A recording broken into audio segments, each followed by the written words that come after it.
How about you pay me a certain amount of money a month and I'll run your page. I'll take the photos. I'll share about your live music events. I'll share about your specials that you guys do. And I'll create the content. Like I'll take photos. I'll do graphic design, whatever. And he was like, sounds great. And I'm like, cool. I just got my first social media job. You And have more power over your health than what you've been told. This is the Healthy Lifestyle Solutions podcast, and I'm your host, Maya Acosta. I'm passionate about finding healthy lifestyle solutions to support optimal human health. If you're willing to go with me, together we can discover how simple lifestyle choices can help improve our quality of life and increase longevity in a big way. Let's get started. Courtney Garza McCullough, a vegan entrepreneur with a background in journalism, found a way to contribute to the vegan movement by simply creating her own opportunities at a time when people thought journalism was a dying field. Stay tuned to learn how the colorful Courtney founded her Sprinkles creative business to support vegan businesses. As always, the full bio and links for each of my guests can be found in the podcast website. That's healthylifestylesolutions.org. hi, yes, thank you for having me. Courtney, let's start by learning a little bit about you. I did say that in preparation for this interview, I did a little bit of research, and you've said that you knew early on that you were a little bit different from the family of origin. You knew that you wanted to take a different path, and early on, you were not very interested in eating animals. So we learn a little bit about that, what it was like growing up, and how you came to veganism. Absolutely. And obviously, I love my family. We are still very close. I talk to them at least, once a week. And they're kind of scattered. But yeah, a lot of my family obviously are from the South, being as we are in Texas. But a lot of my mom's side comes from Alabama, which is like very South. You think Texas is Southerners, Alabama is even more so. And they are huge on eating lots of dairy, not so much meat heavy, just, there's a lot of butter in Southern dishes and milk and whatnot. So that was definitely what I grew up on. And me going vegan was tied to not only my passion and love for animals, but also just knowing that I didn't really want to kind of live that lifestyle that they were living. There's just, I think we're all born with a certain intuition, a certain gut feeling. And there's something about what I saw in their lifestyle. Again, I still talk to them, they're amazing. But there's something that just didn't resonate with me. And as a young kid, I was like, I'm going to do something different than them. And I did. So it was kind of like my whole mission as a child and teenager and then college student to one, go to college. None of my family did that. And that was very important to me, to be the first. And I did. And I'm very happy to.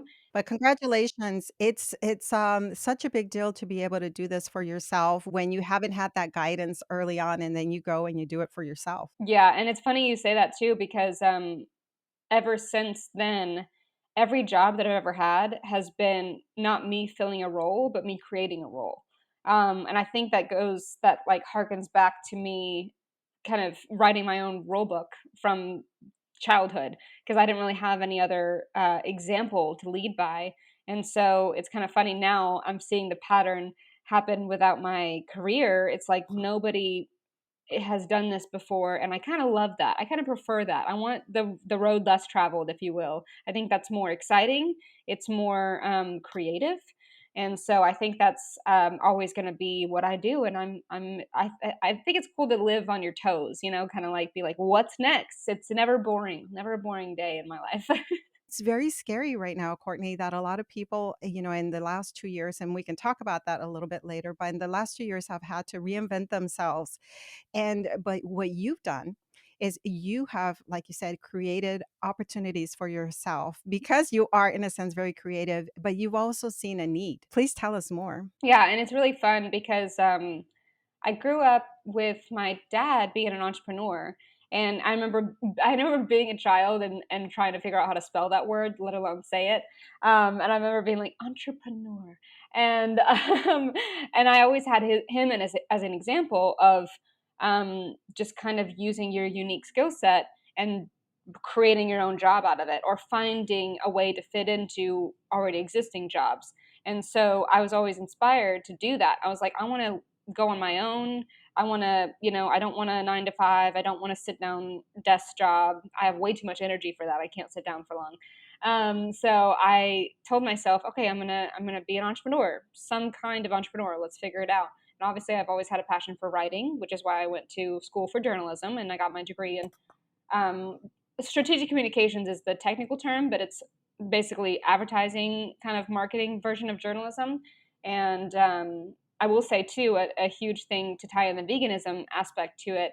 When I was looking for schools to go to, when I was in high school, looking for college opportunities, I was so impressed to find that UNT, University of North Texas, was the only cafeteria that had all vegan options.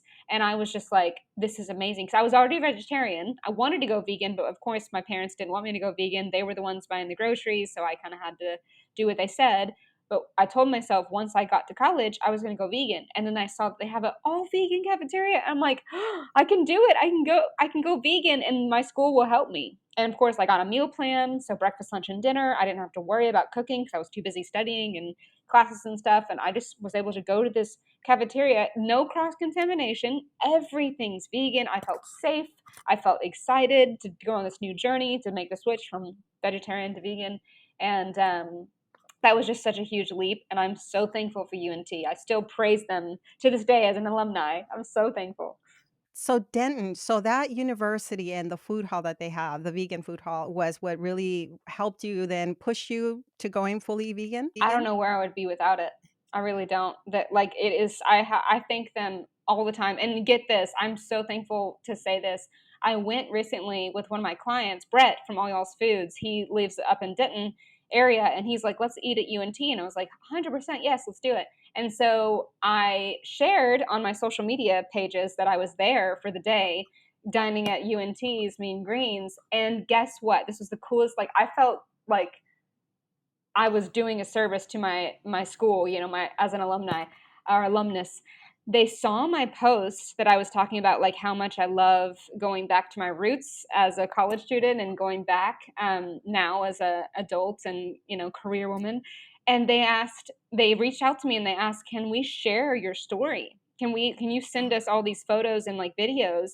We would love to post it on our UNT page to show how you're an alumni, you're still vegan, and you went vegan because of us, basically." And I was like, this is the most honor. Like, it was like they were giving me an award. I felt like that was the coolest thing. And I just like thought, what an honor. So, and they shared it, and that was so cool. And I felt like, wow, what a full circle.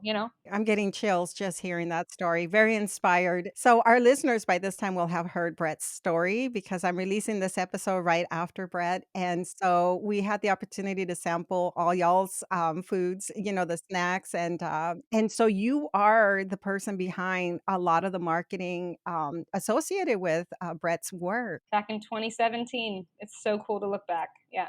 Any idea how the food hall got started in the first place? I do, and I'm still friends with the guy that is the brains behind it all. His name is Ken Botts, and last I checked, he just moved from California to Fort Worth. So this was I haven't talked to him in a few months, but I know him and his wife live up in Fort Worth. So this is actually a really cool story. I love telling people this. So Ken Botts comes from a culinary background. I think he got his start in LA. He opened up a coffee shop called Frida's, as in like Frida Kahlo, and it had like vegan options. And obviously now LA, they went vegan. So many people are vegan in LA before Texas was. But he came on the board of UNT to help with their culinary program, and he pushed on the board like we need to have vegan options. And I'm telling you, this was like back in 2010. This was a long time ago, and like when no one was considering vegan stuff, especially in Texas. And so Ken was like, no, you don't understand, the students will want vegan options. We need to start looking at the future and realizing that students are waking up to sustainability and compassion and just eating better for their future. And so he was definitely like a future seer. It was amazing. And he got so much pushback from the board because they just didn't see it. They were like, no way, like this doesn't make sense. Students won't want this. And he finally convinced them after pushing and pushing. And they said, okay, fine, let's try it. It was kind of like an experiment. And I love that he was able to not only get vegan options, but he got vegan 100% cafeteria. Like, that is so forward thinking and so amazing that he worked so hard to make that happen, because they really didn't want to do it. And so they did it. And not only was it the highest ranking food hall for students to go to, vegan or not. Like, I, even as a student, I brought a lot of my non-vegan, classmates, and they were all impressed. um, but it is, to this day, highly accredited in the whole, US. It's one of the top visited cafeterias, and it is seen as a pioneer for other colleges in America. They have established themselves as sort of like role models in terms of how to do it the right way and how to make it sustainable because they're still doing it after all these years. And for anyone who's either in Dallas or looking to travel to Dallas, which Denton is not in Dallas, it's very far from Dallas, I will say that. But the food is actually amazing. Like, it's not your standard cafeteria food that's just kind of like so.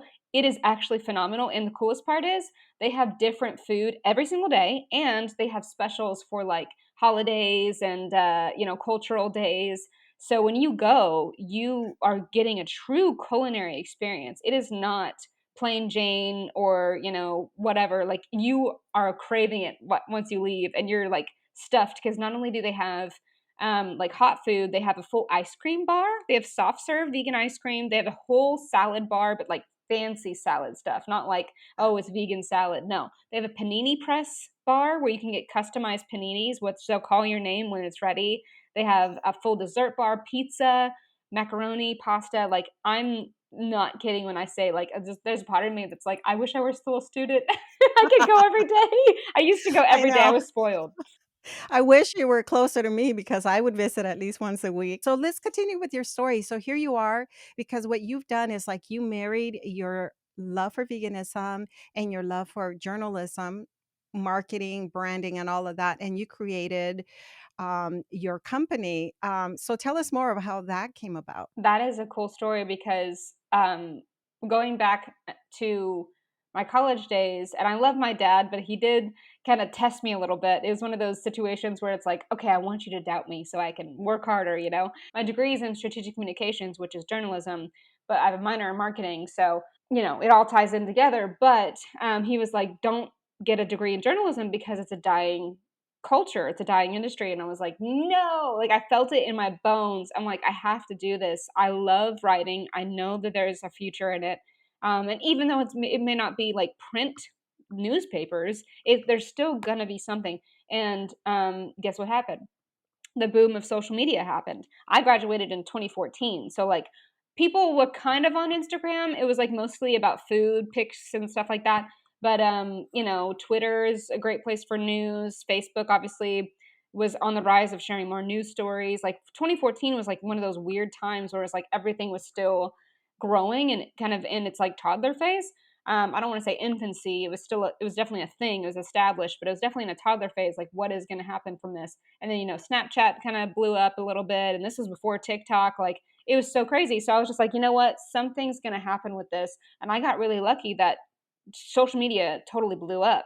And so, me having a presence on social media, and also just loving taking pictures and sharing stuff myself personally, not necessarily as a business, I started to go to local businesses in Denton as a student. Like, there was a coffee shop that I went to as a student. I would study at it a lot, and I reached out to the owner and I said, "Hey, I noticed you guys don't really share much on your social media. Do you have anyone that runs it?" And he goes, "Oh no, I don't have time for that, and I don't understand it." I was like, "Well, hey, how about this? How about you pay me a certain amount of money a month, and I'll run your page. I'll take the photos. I'll share about your live music events. I'll share about your specials that you guys do, and I'll create the content. Like, I'll take photos, I'll do graphic design, whatever." And he was like, "Sounds great." And I'm like, "Cool, I just got my first social media job." And again, like, he was like, "I don't know anything about social media." And that was my first like foot in the door of like, let me try out this management kind of side of social media instead of just being someone who randomly posts. Like, what if I represented brands? And that was really cool. So it was a cute little coffee shop. That was my start. And then obviously I graduated, and I focused on getting into more of the journalism world.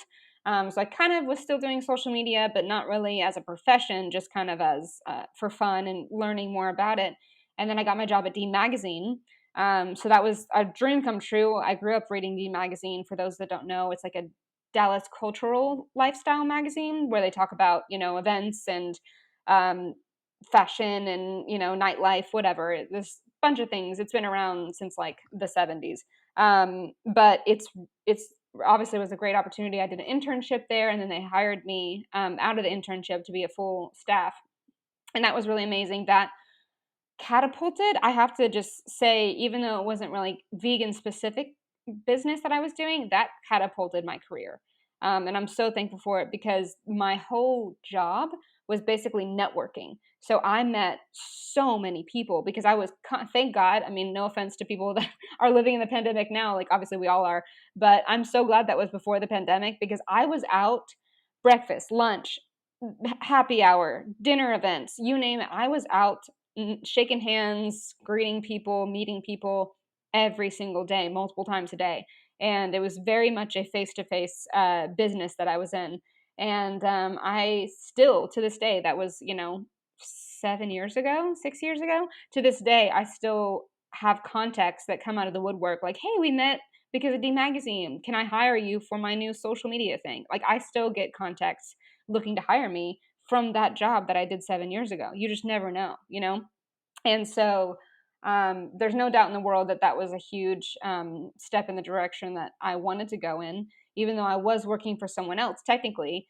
I did build that job myself because, and I'll never forget this, and so this is not me bragging, but one of the interns was like, wait, how'd you get a job? I thought they weren't hiring anyone. I was like, they're not hiring anyone. I just kind of created my job. Like I basically convinced the magazine to hire me Right. because I told them, I was very different. I could help them sell ads. I could help them write content, and I actually helped them launch. Not only help them, I raised the money for them to start a new magazine called Dallas Innovates, which is still around. You can Google it, dallasinnovates.com. It's a free publication. It's their first online, first free publication, and their whole niche audience is about innovation in Dallas. So like tech innovation or, like creatives in Dallas. And so I actually started, and you can look this up too, the first vegan chapter of D Magazine called The Vegan Voice. I call it The Vegan Voice, written by me. And I talked about why and how it's innovative to be vegan in Dallas. So I interviewed vegan business owners, vegan bodybuilders that are all based here in Dallas. And I talked about, how they do it, why they do it, and just kind of talk about what do they see for Dallas? Why do they choose to live in Dallas to do their vegan outreach, whatever it is?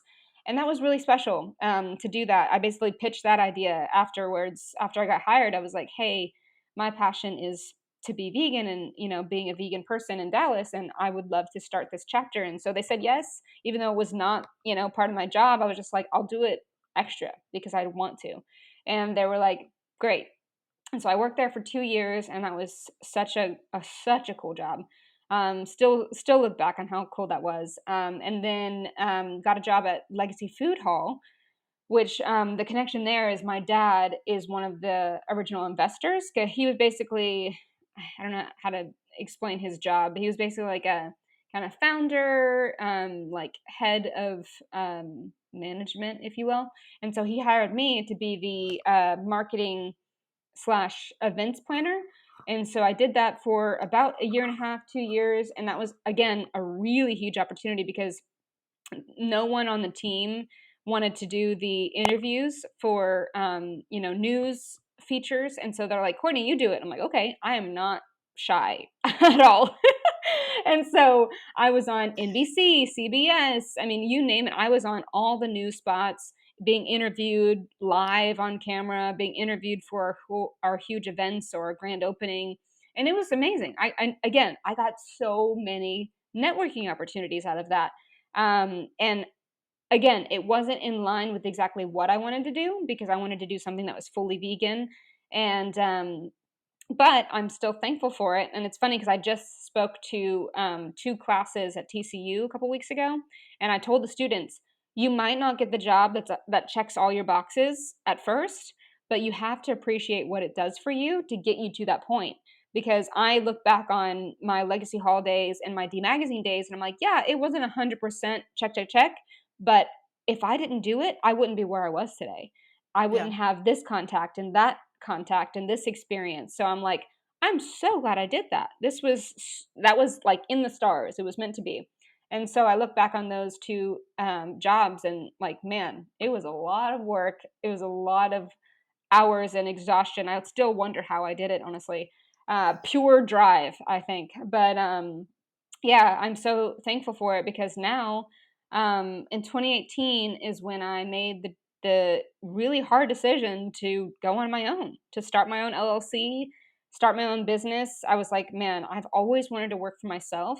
Now's the time. Now's the time. I had enough money saved up. I had enough experience, I thought, at the time, and it looks like it was a good time.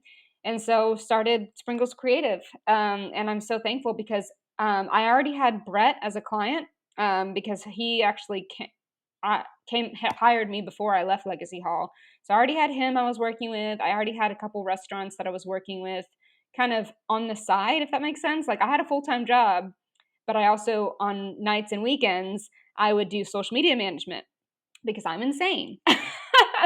Oh my goodness. Yes. I don't know how you did I it, really but don't know. I don't uh, know. I look back and I'm like, maybe that's why I'm tired all the time now because I never really slept back then. But yeah, I look back and I'm like, I have no clue. And mind you, also, I was getting up at 5 a.m. every morning and working out. I don't know how I did that. I'm not a morning person. Like to this day, I hate getting up in the mornings. So I'm like, right. how did I think I was just like on this constant, like, gotta do it, gotta go. It sounds like also like you were building momentum when you're on that wonderful high of I'm doing what I want to do and I know I'm like very focused in what I where I want to go, what I want to do with my life. And not too many people, and maybe I should say college students, come out of college with the degree that they actually want to use. Like my event planning job, because my official title at Legacy Hall was event planner. And it was funny because I was like, I'm not an event. Like, I don't, that's not what I wanted to do with my life. But then I was like, I'm really glad I did that though, because now I plan awesome events. Like, I have clients that, I mean, aside from the pandemic, I have clients that um, hire us to plan events and they are really great because I have that experience. I'm able to know like who to reach out to, who to contact for a band or decorations or whatever because I had that huge experience working at Legacy Hall, which was a massive space. So I'm like, I'm really glad I did that because marketing and events do go hand in hand, especially when you're launching a new product or a new, brand. It's so important to have great events. So it's like now I can do that. So it's like you just never know what life throws at you and how you can use that for your future. But I did want to say I was very interested in the type of person or just like the situation. Like I also studied anthropology in college. So I'm always really fascinated in like the study of humans, just like people and how they work and think and just, cultural and societal things. And so I was very curious. I was like, what does it mean when a person does better when they're really busy as opposed to has more time to rest? And so I looked it up and there is studies show that certain people, obviously not everyone thrives on the same kind of wavelength, but certain people work better when they have no distractions or no time, I should say no time to be distracted because they're like they have like horse blinders on. They're like all I can think about is getting my tasks done. And here's what's really fun. I've been this way my whole life. I'm I'm more successful when I have a full plate of things going on. Like, for example, my best semester in college, I got a 4.0 GPA and I had a full time schedule, like 16 hours on my roster for that semester. And every night I worked because I waited tables through college. That's how I paid my way. And every night I was waiting tables every weekend, every night but I got 4.0. I also was the president of my ad club, there was an advertising club at UNT where we worked with local businesses to do their ads and kind of like social media management. I was a president of that. And I also did some extracurricular kind of stuff on UNT's campus. And I'm like, looking back, I'm like, how did I get 4.0 in all my classes, and I had so much going on, like work, school, life, all the things. I had a boyfriend, like all these things. I'm like, how did I do that? But it's also because certain people thrive on just being busy, and I think that's one that's me. Uh, I agree. Busy and creative. I think that creativity really gives you a lot of energy. So your D magazine experience, did that then prepare you for Veg World magazine? Oh, absolutely. Yeah, I mean, I met the owners of Veg World when I was working at D Magazine, actually. I met, and get this, they were actually eating at Spiral Diner. And I recognized them because I've never met them before that, but I saw a picture of them, somewhere on social media, or I think maybe on the magazine itself. And so I just walked up to their table because you must know by now, I am an extrovert through and through. I have no problem talking to strangers. I have no problem talking to crowds. I love people. And so I walked up to their table and I was like, hey, you don't know me, but I'm a huge fan of Veg World and just, everything you've done for Marshall, Texas, because they have a really cool story if you get a chance to look them up. They basically started a festival called Health Fest, and it's no longer going on just because of the pandemic, and also they had some issues with their event space. It was under construction for a long time. Anyway, it's a whole other story. Anyway, they did a lot of cool stuff for their community in Marshall, Texas, and also um, taking over Veg World and doing a lot with that. And so I basically said, I'm a vegan journalist. I have a degree, I work at D Magazine currently, and I'm looking for more vegan specific work. So if you guys have any, opportunities for me to contribute some articles, I would love to do that. Or if you have any opportunities for me to just like consult, I mean, maybe I could do some like marketing stuff because I'm also, have experience with that. And so they took me up on it. They basically were like, you know what? We would love for you to come to vegan events that we host, but also go to vegan events that we can't go to. So they sent me to, where did I go? Miami, LA, New York, all these cool vegan festivals that they couldn't go to. So they just flew me out there. Like they were like, please not only write about these events, but like pass out your card, talk about us, write about your experience, or make connections for potential advertisers. So I was kind of like a multi hat wearer. So I got them more advertising sponsors. I got them, obviously great content because I was running their social media. I was writing articles. I was doing their ads. And I loved it though because I was like, sure, sign me up. It's all vegan. Yes, of course, like I'm in. And so I was able to use my skills in both regards, my passion for veganism and also my experience with writing and advertising and marketing. And I loved it. I remember being, I think I was 22 at the time, 23, something like that. I remember being just like fully alive. Like I felt like, wow, talk about a dream come true. I'm doing everything I want to do, and I still had my full time job at D Magazine. So I was doing both. On the weekends, I went to like New York or Miami, and then I came back on Sunday night. Monday, I go to work at D Magazine. So it's just like, again, I don't know how I did it, but I was like, I have to do this. This is my life. So it is. Yeah. It's very important to me, and that's what I tell people too. I'm like, I not to be cliche, but that song like by Eminem, you only get one shot. Do not miss your chance to blow, because it's true. You just never know. I've always been a yes man, like that movie with Jim Carrey. Yeah. I don't know how to say no. I love opportunities. I always feel like, who knows if this is going to come again? It might not ever. So let's just do it now. For the longest time, I joked. I was like, I'll sleep when I'm dead. It's fine. But yeah. So, in terms of like, I'm trying to see the parallels in our lives, and or at least where I was when I met you. So I'm going to throw this in out there, but I came to veganism in 2016. And it's funny that, I've heard you talk about how, it's easier to be vegan if you're in California or some of the other states where more people are eating cleaner foods and all of that. But I lived in California and I was more of a vegetarian, pescatarian. But it's interesting that I came to veganism here in Dallas. Out of all the places, and that I brought my husband into this world because he is a Dallasite as well. It took us a while to even get involved because we were just taking it all in and learning, and then I learned about a couple in Oklahoma City.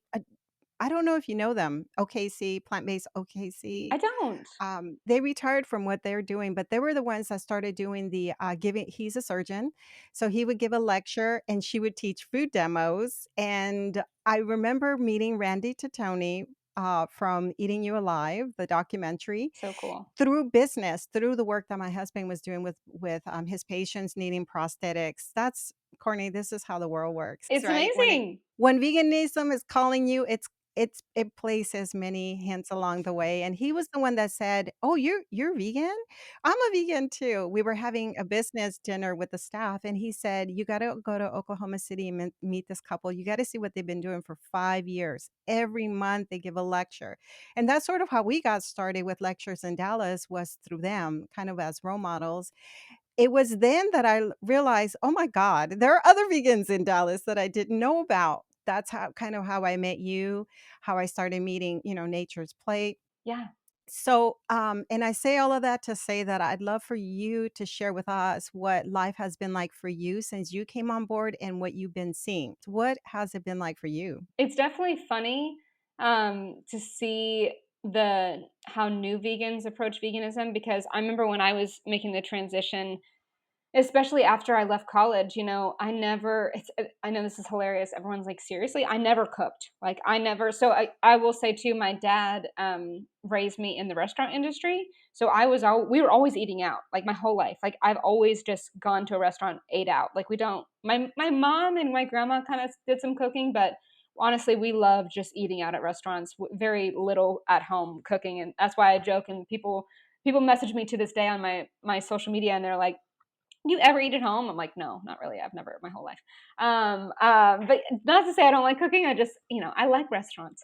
And so it's interesting to see how people now, as in Dallas particularly, go to veganism through like junk food. That's not how I got into veganism. And no hate, obviously, on junk food vegans. I partake here and there too. But my first, kind of like, okay, I'm going to eat vegan was like literally raw veggies and hummus. Like, I was like, this is what I know is vegan. And I was like, that I don't have to cook. I'll just eat Yeah, veggies and hummus. And I was like, I'm good. I'm safe. This is yeah, vegan. yeah, And fruit. I just ate like a lot of fruit yeah. and raw carrots and celery and all this stuff. We're ethical vegans. So you and I, we care about the planet and we care about the animals. And we also see why it's so important to have these vegan options. And when we travel and we just need something to eat, I'm so glad we have all these options.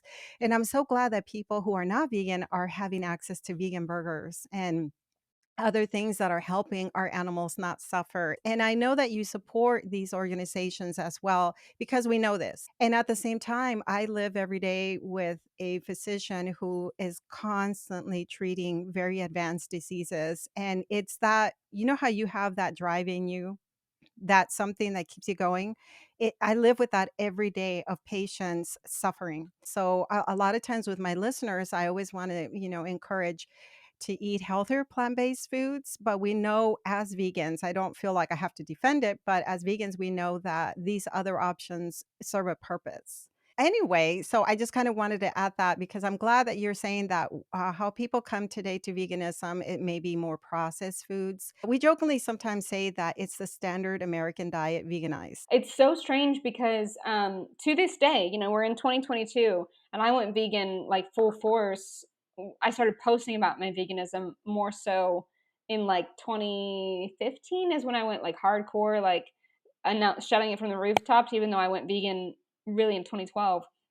But anyway, I am so surprised that when I post on my personal Instagram and like social media platforms, I feel like nobody cares when I'm talking about healthy options. Like, I represent Daily Harvest, for example, and I love Daily Harvest because they're super fast and easy to make, which, as you can tell, I'm very busy. So if I can have a healthy meal in like 5 minutes, yes, I'm going to do that one.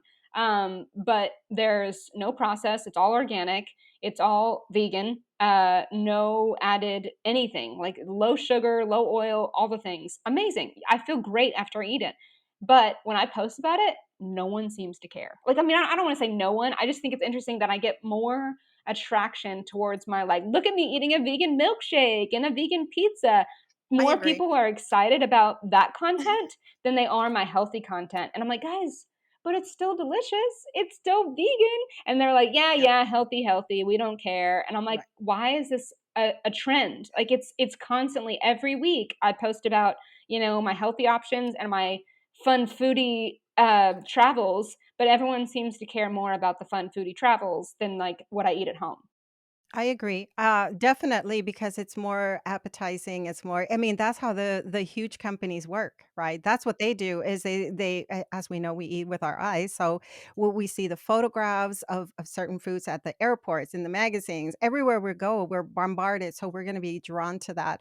I think probably people choose the healthier foods once there's a reason to. Once the disease, the consequences of a lifestyle has hit us, and then we're like, damn, I have to stop eating this stuff. People ask me like, how do you eat all these crazy foods and you stay so fit? I was like, well, first of all, it's because that's not what I eat every day.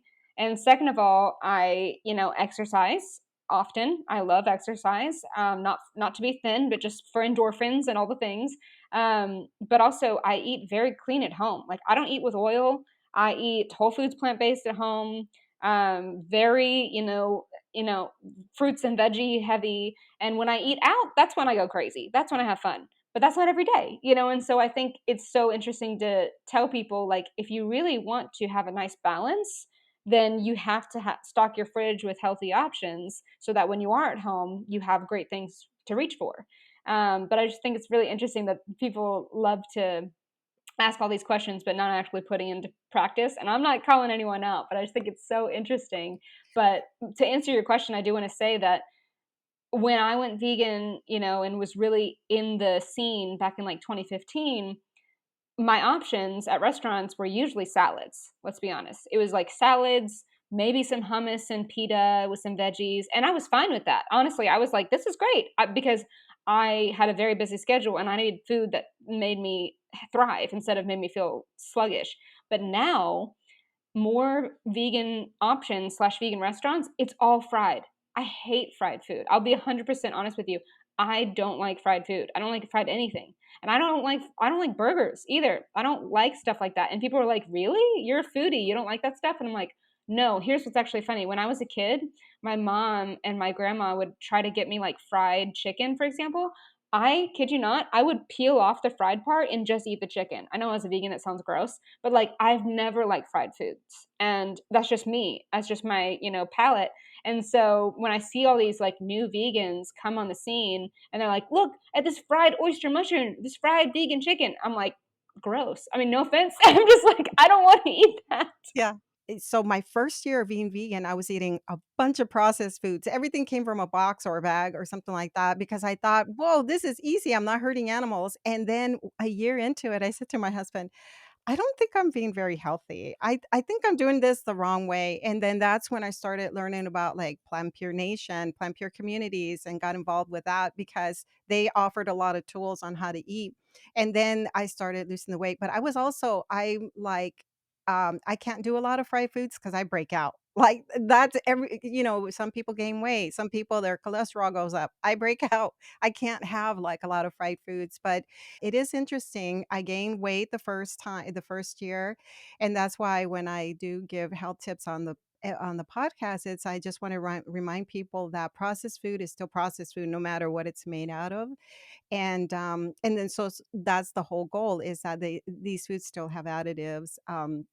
And I don't even remember eating as much processed food when I wasn't vegan. And I definitely understand that. Obviously, I think that's great because yeah, you're still not hurting animals. You're still doing great as far as that. But I think it's funny that Yeah. in 2020, when we really went into lockdown, John Francis and I, my husband, we were the healthiest we've ever been because we weren't eating out at all because we literally couldn't. We were cooking at home every single day, and we were so healthy. Like we felt like the best we've ever felt because we didn't have any opportunity to eat, the oily stuff they make in commercial kitchens or whatever, which again, I love supporting restaurants. I'm not saying I never will. I still do. But I was just like, wow, look at our skin. We feel so great. I mean, John Francis and I will say everyone's bodies are different, but we both have really high metabolism. So weight gain has never been an issue for us. If anything, like we would love to gain more weight. But I it was never veganism for me, because I know everybody comes to it for a different reason, but I never cared about the health aspects. To me, that was like a cherry on top. I just wanted to save animals. But now I've done the research. I've talked to people like you and Riz, and just doing so much deeper dive into like why veganism is so great for every reason. And yeah, I mean, the health benefits great. I've always struggled with acne, for example, and like when I went vegan, my skin 100% cleared up. That was so cool for me. um, I never really cared about the, losing weight aspect, but it is, you definitely feel a difference when you don't eat processed foods. Like, I mostly just don't like fried foods for the texture, but also if I do eat fried foods, like a bite or two, then I just feel kind of heavy and gross. It's not about weight to me, it's just about feeling. And it's just like, I don't want to Right. feel like that. So let's learn a little bit more about you because there's just so much that you've done, and I would love our listeners to know about what you're doing today. What and first, let's go back to the pandemic because you're a newlywed. Congratulations, you got married. Yes, yeah, we got engaged right before the pandemic in Ireland, actually, which, by the way, I want to say, if anyone has an opportunity to go to Ireland, very vegan friendly. Like, we were blown away. We were there for 16 days, so like a little over 2 weeks. We rented a Wow. car and we ate the most amazing vegan food. And might I say, they not only are vegan for, animals and ethics, but I mean, as you probably guess, Ireland is very green, but not just green the color, but like sustainability. They are zero waste. Most restaurants we went to had no plasticware, no to Yeah. go boxes. Some of them like wrapped it in like a banana leaf. It was the coolest thing. Very very their land is so important to them, so taking care of it means everything. And I'm like, wow, they are eons like ahead of America in that way. So we had a great time. We actually wrote an article. My husband wrote a how to be vegan in Ireland for Veg World, and it was so cool because like we met some of the coolest vegan business owners out there. And might I say, our 5 year plan is to move to Ireland. So hopefully, that happens in the next couple of years, Mm. because we just fell in love with it. But also, it was really cool when I would tell them, like, obviously, we were there to write an article about Veg World, but I told them what I did for a living, which is vegan social media management. And they were like, we need you out here. We need someone to help us with our social media, because they loved all the photos we took and all the captions we wrote and stuff. And they were like, man, we do not have time for management. And also, we just love your work. So hopefully I'm putting it out there. I'm manifesting it. That's what we'd love to do, is move to Ireland. Now, is your husband, was he born in Ireland? So he's third generation Irish. So he was not born in Ireland. He was actually born in New York, which I don't know if you know the history, but a lot of Irish people came to New York when they migrated here back in, I forgot the exact time. But if you look up the time, he can speak to the history more than I can. But his his dad and mom are both full Irish, so he's third generation Irish, and they didn't grow up speaking it, but definitely his mom's parents, their grandparents are the ones that came from Ireland. So he actually is teaching himself Irish now, and I'm learning Irish, which is Gaelic is the term, and it's a beautiful language, very hard, but it's amazing.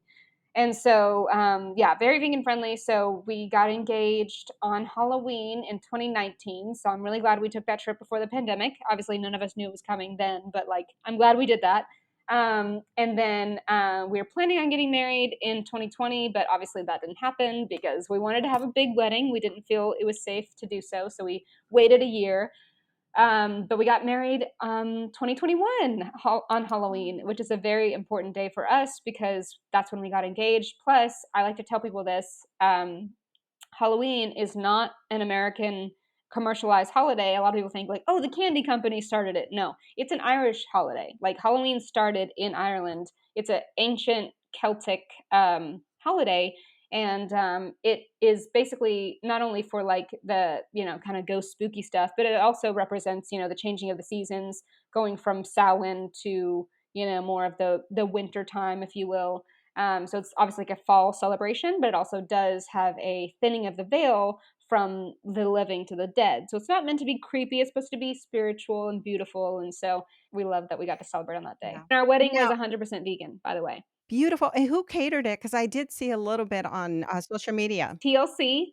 which stands for Taste Like Chicken. It's an all vegan Yes. ghost kitchen in Dallas by Troy Gardner. He formerly owned V Eats. He was the head chef there and the owner of V Eats. Same guy. Did V Eats shut down? Oh, yeah, there's a really Ugh, dark story behind that, that has to oh do my with god. racism, which is really sad.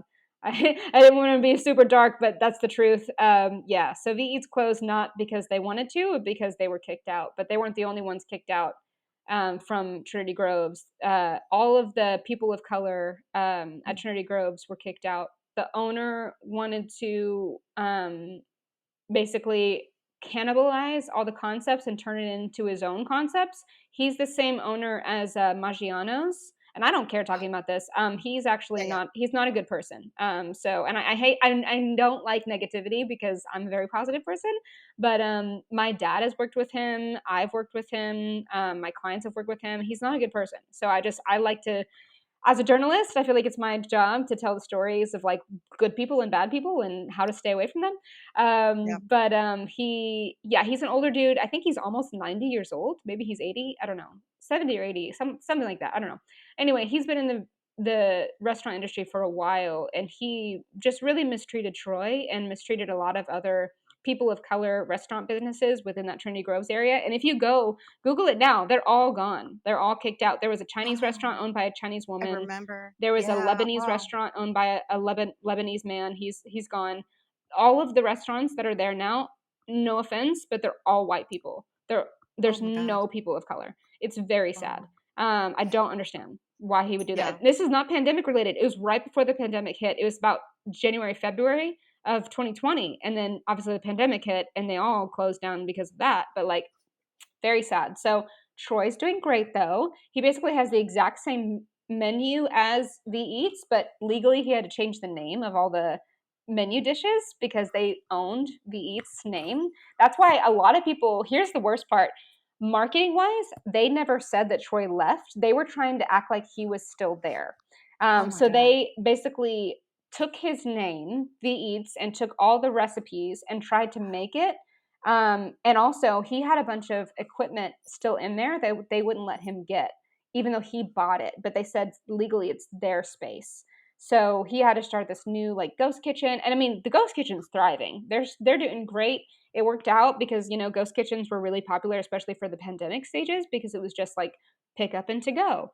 But no, I mean, it's very sad. For the longest time, I couldn't say anything about it, and now I can. So I'm trying to get out the word as much as possible because people are like, "Oh, have you been to V Eats?" I'm like, don't even try to buy their food anymore because it's not Troy. It's not, it's not real. And also, they didn't get Troy's exact recipes, thank goodness. So I went to try the food to see how it was. Terrible. I mean, it's just like Okay. it's I don't want to say terrible. It's just not. It's lackluster. It's just really Yeah. boring food. It's not nearly what it used to be, obviously. Because the food is being made by non-vegans, is what you're saying? Bingo. Here's the worst part. They weren't making the food out of V Eats, they're making it out of Bab's Barbecue. So you had to go into a barbecue restaurant to pick up your vegan food, and it reeked of rotting flesh. I'm not even joking with you. The marketing girl was like, "So what'd you think?" And I told her my truth, my real thoughts. I was like, "Hey, so as a vegan, I don't like to go into a place that reeks of meat." And she goes, "Oh, we got that same feedback from other vegans." I'm like, yeah, of course you did. No vegan wants to go into a barbecue restaurant where everything reeks of rotting flesh. That's literally our exact opposite of our ethics. Like what? Why would we ever Exactly. support that? And so I don't know if they closed down or what they did. They tried to move from the barbecue place to a place called Avocado Eatery, which was like Okay. an avocado focused restaurant that's also in Trinity Groves, which I honestly don't know what's going on in that area anymore because I just stopped supporting them. Okay. And It's mostly about drinks too, and I actually don't drink alcohol. I never have. So it's like mostly like a bar kind of scene, and that's not my lifestyle. So Yeah. I don't know how they're doing, but anyone who asks or is like, "Oh, have you been to V Eats?" V Eats is no longer a thing. It's not owned by a vegan person. It was taken from a vegan person. His name, his recipes, his whole concept was stolen, is pretty much. And they still haven't really shared that. I think they're still trying to ride off of his fame. Oh, in the vegan world. That's the worst part. It's like they know what they did was bad, but they're not willing to say it. And okay. I think it's really twisted, and it makes me really It really. sad that that had to happen that way. But Troy is a talented vegan chef. He's been making vegan food since the 80s. I mean, that's the part that people don't know. I mean, he's very experienced in like vegetarian slash vegan food because before V Eats, he had a place called Samson Hot Dogs, and he would make vegan hot dogs and like chili and like Frito Okay. pies and like really mac and Right. cheese, like really Right. cool stuff. So I love to tell So, people yeah, that. I'm glad that you told me that he's behind TLC because and when you say a ghost restaurant, is basically they probably cook out of a kitchen. No. Commercial kitchen, like rented space.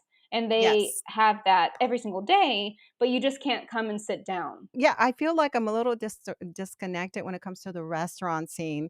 That's my whole Okay. MO. But no, yeah, so long story short, sorry to take you around the ringer on that one, but yes, so he catered my wedding, and we had and it wasn't. So what's cool, obviously, with catering situations, we didn't do their exact menu. We kind of customized our menu. And I love to tell people this because Troy not only is vegan, but he is so creative. So my husband and I have different, I guess, flavor passions. So I love Mexican food and he loves Asian food. So we're basically like, Troy, how can we have a Mexican Asian fusion? And he was like, I got this. And so we had a vegan nacho bar, 100% like build your own nacho. So Troy makes his own chips. You guys, if you're in Dallas and you haven't tried Troy's nachos, go because it's very rare to find a restaurant that makes their own chips. His seasoning, it's like paprika and cumin. It's like the most amazing seasoning on chips that I've ever had in my life. And so he made the chips. We got queso from Credo because they're my favorite queso. You can get them at Whole Foods. I like them because they're oil free. They're oil free, Whole Foods plant based. They're my favorite queso because you can eat the whole thing without feeling sick. The whole container is 250 calories, guys. I've never seen a queso that melts like it does or like like is creamy like that without added oil. Like I've never felt sick on it because there's literally added nothing. No added sugars, no added oil, no added like preservatives. It's insane how clean it is.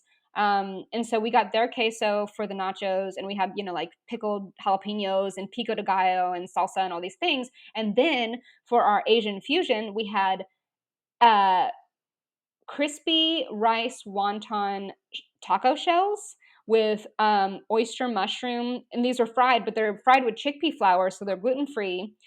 Oyster mushrooms with a chickpea salad, like a curry chickpea salad. So it's like whole chickpeas with like a curry spice on them, and like a bunch of I think he put like papaya in there to make it more like, kind of like a fruity curry kind of blend. And it was so, I mean, we had so many non-vegans at our wedding and they were all like, can I have seconds? Can I have more? And I'm like, yeah, please. This is amazing. So we had Wow. such a cool wedding experience. It was everything we wanted and more. It was great. Ah, well, congratulations on that. And how are you enjoying married life? I guess that might be a difficult question to answer since you've been with your significant other anyway. I mean, We just celebrated 3 years as a couple, and we got in August we celebrated 3 years. So it's been, I guess, 3.5 years we've been together. And no, it's amazing. I mean, I wouldn't. I already felt like I was married to him. Honestly, we joke and tell people this. We're like, without being really sappy, we kind of felt like we were married like pretty much the first week we were together. We knew. We It was one of those things where it's like so cheesy, vegan cheesy, of course, but it's so cheesy that we're like, you're my person. Like this is it. That saying, that like really romantic saying, when you yeah, know, it's yep, so true. You just yeah. know. Like something in your whole body is like, oh my god, I'm in love with this person. Like Yep. John Francis told me like after our first date, he was like, I'm gonna marry this girl. I just know. And same with me. I was like, you're the guy I'm gonna marry, and here we are. And I love to tell people this too. I did not make him go vegan. He was already vegan before we met, and so was I. So it was like, and get this, not only we were already vegan, but neither of us drink. So neither of us like alcohol. So we had an alcohol-free wedding too. It was all vegan, alcohol-free. And Beautiful. so I didn't have to worry about that. He never did. I'm not into drugs. I don't like anything that has to do with drugs or smoking. So he didn't do that either. So we just kept on saying, like, wow, we really are soulmates. Like, we have so much in common. And we're both into fitness. He's actually teaching me Kung Fu right now. He's been doing Kung Fu for 10 years. And so we both run together. We both bike together. We both do Kung Fu and yoga every morning together. We both lift weights. So it's really cool to find someone, especially, you know, in the vegan space, that's into all the extra stuff. Because as we all know, veganism is a lifestyle. It's not just about food. It's about, you know, keeping mentally healthy, keeping physically healthy, keeping our endorphins up. And I think it's just really cool to share that, especially to my fellow vegan girls out there. They do exist. The men do exist. They are vegan already, and they love the lifestyle, and you know, they are passionate about animals. And so I love to share that it's a real thing. It's not just It like a is. unicorn. I can't imagine being with a non-vegan right now. Like the way I am today, who I am, no way. I'm sorry. I feel bad because many people are in that situation. But to each their own. If you love them, then you will find a way. But yeah, no, same. I'm like, and me and John Francis talk about that all the time. We're like, oh my gosh, I'm so glad you're vegan, and you are, because he went vegan for animals too. It was not health for. I mean, obviously we found health benefits afterwards, but yeah, we love being vegan for the animals and for health. I mean, all the things That's and right. sustainability. That's right. So now how did Sprinkles Creative do during this pandemic? What are you working on next? Because you have so much going on. I love that we were already, and I seriously count my blessings with this. We were already positioned to be a pretty much digital company in the beginning, you know, so we didn't have to really be scared about our physical appearance since we are all in lockdown, right? But obviously, we did lose some clients because they were restaurants and they had to close down. It was very sad.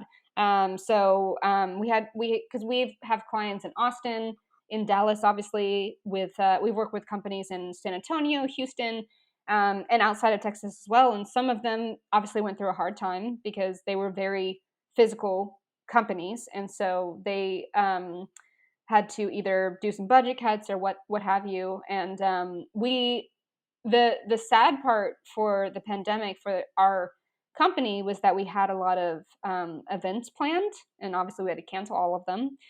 We had a lot of traveling, like to get on a plane and go to, like, you know, a different state or country, so we had to cancel all of that. So that was sad. But we were able to take to, you know, YouTube and Zoom meetings. I did a lot of live conversations like we're doing right now, and recorded podcasts. Like, we basically turned all of our events and in-person stuff into virtual conversations. And so I was so glad to have that opportunity. Obviously, it's never the same, but it was still great that we were still keeping connected. I certainly wasn't going to turn into a recluse, you know. I'm still going to get out there and have these conversations. And especially having Veg World, I was able to still do these awesome, like, live sessions, or, like, you know, group Zoom meetings or whatever. And we just took to more digital connecting, and it was obviously scary. Everybody was scared. To say that I wasn't scared would be a lie. But we made the best of it, and that's all we could do. And I was very thankful for the rise of social media, right? You know, I was so glad that we had these extra ways to connect with people over niche opportunities like veganism, and, you know, compassion, or eco-friendly ways of living and stuff like that. So we kind of, as the big word of 2020, we pivoted, but it was still beneficial. We were doing all right, and I think that's what counts. Obviously, I wish I would have been able to do all the cool events and traveling that we had planned, but we're still going to do it. It's still going to happen once, you know, we can get those opportunities again. Like, I have a lot of big things on the horizon for this year. We've taken on some new clients that I just love with all my heart and soul. I'm so honored to be working with these companies. One in particular, I will say, that's coming to Dallas, so get excited, is Project Pollo. So that's a new vegan chicken restaurant, if you will, So I'm sure you've seen Veg News has featured them. They have a really cool mission. Their mission is basically to take down Chick-fil-A. Like they want to be the vegan Chick-fil-A. And not only, you'll be happy to hear this, not only are they known for their fried chicken sandwiches, obviously, but they have a lot of healthy options. The owner, get this, the owner and his wife, they're super into whole foods, plant-based eating. So there's a lot of like heart healthy meals. There's a lot of non-fried options. You can actually get the chicken to be grilled, not fried, not breaded. There's really good like bowls, and you can get stuff as like a wrap, like a spinach wrap. There's greens and all these things, and they work with Credo, which all of Credo's things are oil free. So all of their cheese and their ranch, it's all Credo. And so I feel better knowing that too, because Credo really prides themselves on being whole foods plant based. And I think that's just amazing, especially for such a wide span of locations that Project Pollo has. So they already have 8 locations throughout Texas. They started in San Antonio. They have 4 locations in Austin, 2 locations in Houston, and they're about to open up in Dallas, like I said, in about 2 weeks. It's going to be a drive-through, so it's Dallas's first vegan drive-through, and they're going to have a full bar and live music for the grand opening. Just really huge opportunity, and I'm so glad that I get to be helping with that, helping spread the word for Project Pollo, especially because they're going to be such a game changer. I'm really excited for you to try their food, but also just to see the future of veganism in this way. Like you said earlier, some people just really want to try veganism, but they want to have it in a packaged form that's like easy for them to grasp, which fried chicken sandwich, easy, especially drive through, so easy. And I think that's going to be so amazing for chickens, all around, to save more chicken Sure. lives, but also just to save so many other animals like dairy, there's the sky's the limit, and I'm happy to be behind the scenes. Will you be at the grand opening, and where is this located? Greenville Avenue. It's going to be, I forgot the cross streets, but I can send you the information. So we're Okay. looking at the first weekend of March. I forgot the date. I want to say that's the 5th, something like that. But yeah, we're looking at that weekend to open to the public. Obviously, we're going to be doing some like training before then and everything. But the space is really big, so there's going to be lots of opportunity for parking and seating and drive through, like I said, so that's cool. And there's going to be a kids menu too, so like literally every age of the family can come and have this really cool experience. Because just think Chick-fil-A but vegan. Literally, it's the Right. same like kind of concept. And I Wow. think that's just such a game changer for Texas, especially for Dallas. We've It never seen is. anything like this, and I think that's Right. like the coolest part. That's awesome. Now, are you still doing your, coffee with Courtney? You've talked about having a love and a passion for coffee shops. What's, going on with that? So really cool. I've had an opportunity to work with, as we all know, coffee is like inherently vegan because it's just beans grown from the ground. I'm really excited. I'm partnering with 2 companies in particular. Well, actually 3 companies, but one in particular, I'm excited. I'm going to be writing an article for them for Veg World, actually. So I recommend looking them up. But they're called Bones Coffee. I just got my package in today, and I just signed a contract with them to showcase their coffee. And what's really cool, they have the most fun and unique branding. Like all their branding is super colorful and like really like kind of, it's like almost like a Halloween funky vibe. Like all of their, since their name is Bones Coffee, all of their mascot is a skeleton. And so the skeleton is always doing different things. Like, if it's like, for example, there's one that's called like the Sweetheart Blend. It's like a skeleton with like Cupid wings, and he's like, shooting hearts. And there's another one called like the Irish Blend, and he's got like a leprechaun hat with a pot of gold. And like they're all flavored in a really cool way, but it's all vegan, um, all natural ingredients. Nothing involves dairy, even if the flavor looks like it would have dairy in it. There's no dairy.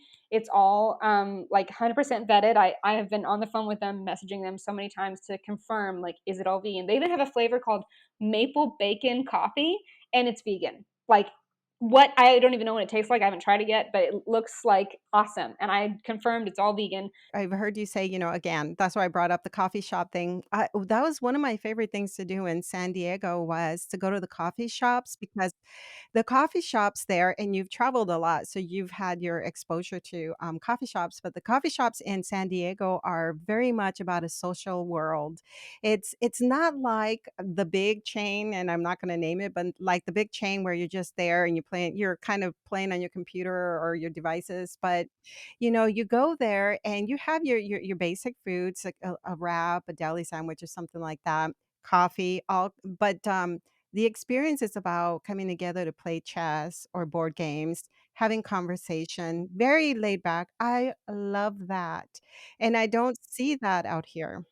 Yeah, no, it is hard, and I like to point that out too, is, like, coffee has always been about conversation. It's almost like coffee shops are the modern day watering hole. We can come together and have a conversation. We can use coffee as a stimulant, if you will. I've never really looked at coffee to be caffeinated because I've gotta be honest, I am a very energetic person naturally. I probably shouldn't drink coffee, but I just love it so much.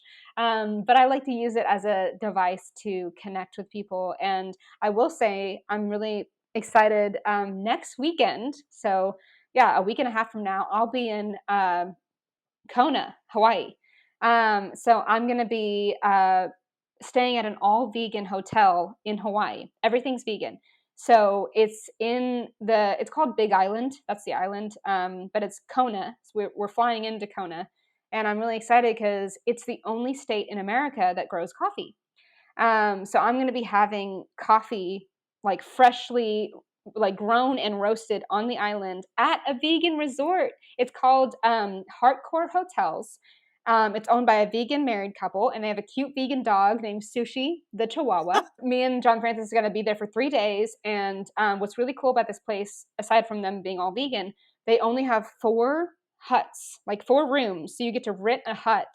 Every morning, you wake up to a full vegan breakfast with fresh coffee. They make vegan waffles, vegan omelets, vegan toast, you name it, everything's vegan. And we're going to also interview the coffee shops and vegan restaurants in Kona while we're there. And I already arranged the whole thing. We're going to write a full article for Veg World on it. And that's next weekend. So I'm really excited. And the reason why we're going next weekend is because they told us that is the best time to see the whales and the sea turtles. So that's why we're going this time of year. Oh, well, I can't wait to look for the article and to read because how beautiful is that? I've never had the full experience of being in a vegan, kind of resort or hotel, so we'll live vicariously through you. I So mean, hey, hopefully this inspires you and other readers to go because this place just opened last year. They're brand new. So I'm really excited to help shed light on what they're doing over there. They're all about sustainability too, which is amazing. you're very optimistic about our future, and this whole pandemic hasn't slowed us down. If anything, a lot of us are getting more involved in the virtual world like this through podcasts, through YouTube videos. We're really helping to spread the message. Where do you hope to see yourself in the next few years with this business that you have, and also just in terms of leadership and your work as an entrepreneur?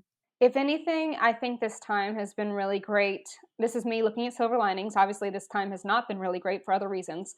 So I don't want to just act like nothing ever happened. It has. But to look at the silver lining, I feel like this has been a really good time for us to one, look introspectively and look at our lives at like, okay, life is short. How can I make the most of it? But also take the time that we've had to spend at home to research, to educate, to learn more about so many things: veganism, health and wellness, eco friendly practices, being good with your self love practices, or even being good to others.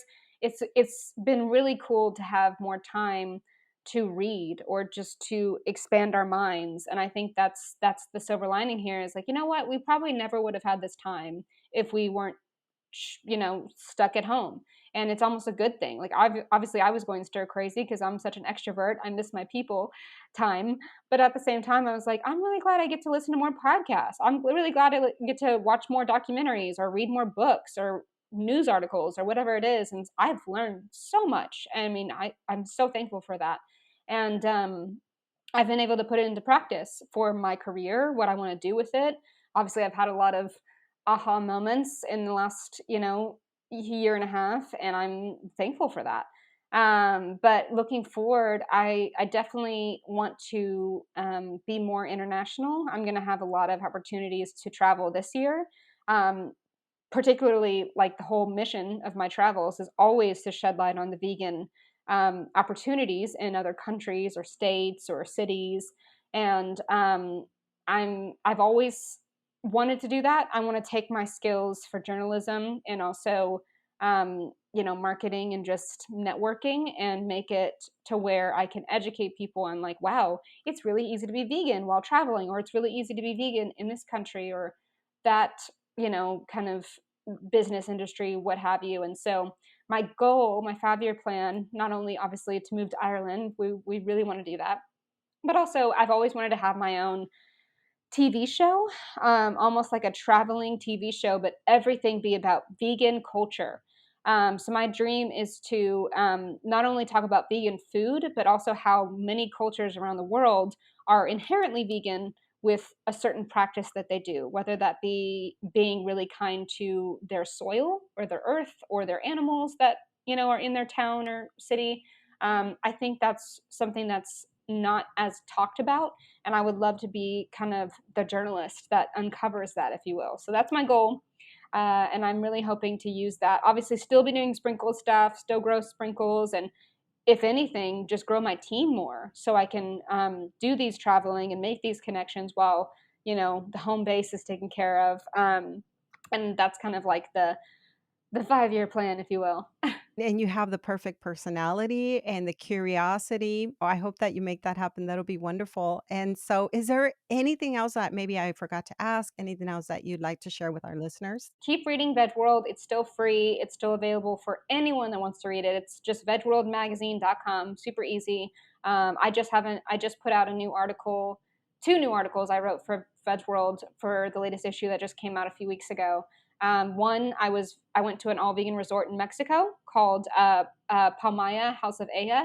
It's 100% vegan resort that we went to for our honeymoon, and it was incredible. It was all inclusive. Everything was vegan, even the spa packages, even the soap they use, they make it from themselves. Like, it was insane. It's in Mexico, near Tulum. And so I wrote about that, our stay there, and also I wrote about a vegan festival in Miami called Seed Food and Wine. We went there in November and had the best experience. It was such a cool event because not only was it like a food event, but it was also like a conference. So we got to hear really successful business owners talk about how they built their team and like what their future goals are for taking their business even bigger for the vegan community and beyond. So that was really cool. So those are new articles that you can read that I put in there. But also, I host vegan bus tours. So I've hosted about six now, 5 or 6 in Dallas. I started last year, mid like summer of last year is when I started those, and I try to have one every other month. So I just had one last weekend for Valentine's Day. It was like a vegan Valentine's Day bus tour, and that was the first Valentine's Day one. And it was sold out. It was so fun. We learned so much about vegan options in Dallas, but also I do trivia on the bus, so I always give away prizes. If people could answer the trivia questions right, then I give away prizes on the bus. But we always go to about 4 or 5 vegan or vegan friendly restaurants in Dallas area, and your ticket includes food from all the restaurants, plus drinks on the bus. Plus, you don't have to drive. You literally get to have fun, just sit down. You have to worry about traffic. You park your car, and then you hang out with me for about 4 hours and eat all the food, and then take some prizes home. And so my next one in Dallas is going to be in April, but my next one in general is going to be in San Antonio next month. So March 26th, it's a Saturday. I'm going to host the second San Antonio bus tour. We had one last August and it was such a hit. Everybody in San Antonio was like, "When are you going to do your next one?" I'm like, "Oh my gosh, I have to do my next one." But San Antonio is a 5-hour drive from Dallas. So I'm like, I can't do that super often. I've already got too much going on. It's insane. I'll never forget. I just told my dad recently that I do bus tours. He's like, "How do you have the time?" I'm like, "I don't know, because I don't have kids or something. Maybe that's why." This was one of the reasons that I wanted to speak with you on the podcast was because of your tours, but I did mention that one of Riz's daughters was the one that told us, and she said, "You know, there's this, tour, they do vegan chocolate tours or something like that." So and she said, "You might wanna go, like, on a date night or something like that," and so but she never told us she didn't give us any more information, but when I heard about that, I said, "Oh my goodness, I wanna know," and I probably wanna go on one of those tours. I hope you can join us for the next one. So the company that I partner with, she's an older lady named Janine, and she's been doing these. It's called Dallas by Chocolate. She's been doing these tours. I think she said 30 years. I mean, she's been in the game for a while here in Dallas. And she reached out to me. I had never heard of her before. She found me on Facebook. I forgot someone. I think someone recommended me to her. I honestly can't remember. But last year, she reached out and said and introduced herself. And she was like, "Hey, I've been doing these tours for years, but I've never done a vegan one. And I've been having a lot of requests for people asking, can we do a vegan tour?" And she was like, "I'm not vegan, but I was recommended to connect with you because I would rather have a vegan lead it than me or a non vegan." I was like, wow, that is so powerful. That's so cool of her to be like, you know what? I want to let like someone who's like in the game really do it. And so of course I was like, sign me up. I'm in. I'm ready. And because again, I'm an extrovert. I love stuff like this. So I was like, I'm not nervous to get up in front of a crowd and talk for 4 hours. That sounds great. And so yeah, we started doing it, and they have been a hit. They've been selling out.